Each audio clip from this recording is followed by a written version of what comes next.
When I lived in Texas, I remember I had weird experiences at places where I ate.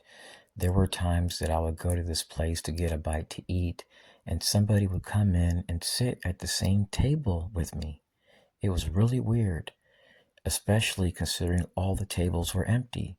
And then an ambulance would pull up, and I noticed this pattern. It was systematic.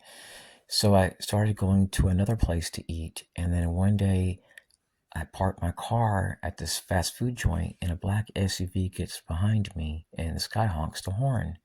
He's wearing a thin black tie, a suit, and black shades. So I notice a fleet of white cars comes in there, and they all have paper plates, and all the tags are expired by 10 to 16 years. I knew that something wasn't right. So each one of these people that came in, when they passed by me, they would whistle one time, and they came in with kids.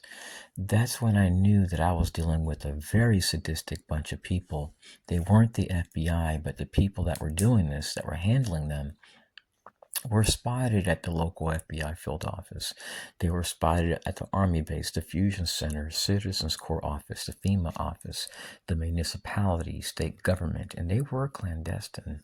Now, one thing I've noticed since my 20s, my 30s, my 40s, even this week, sometimes every day, sometimes the perpetrators will park next to your car upon arrival.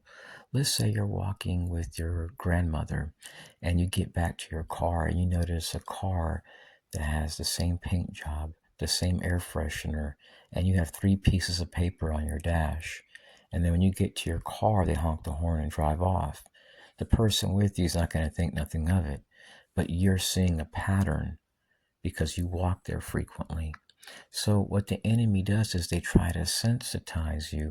I encourage TIs that have free time and that are young especially to look at other countries. If you decide to stay here, look at starting a nonprofit.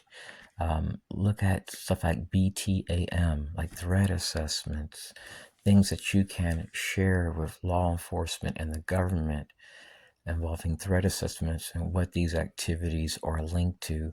Because one thing I find to be very bizarre is that in every single state that I've lived in since my 20s to my late 40s, all fusion centers and cops redact reports. No agency responds back. I'm harassed in schools. I'm harassed sometimes where I bike and walk, eat, shop, even overseas.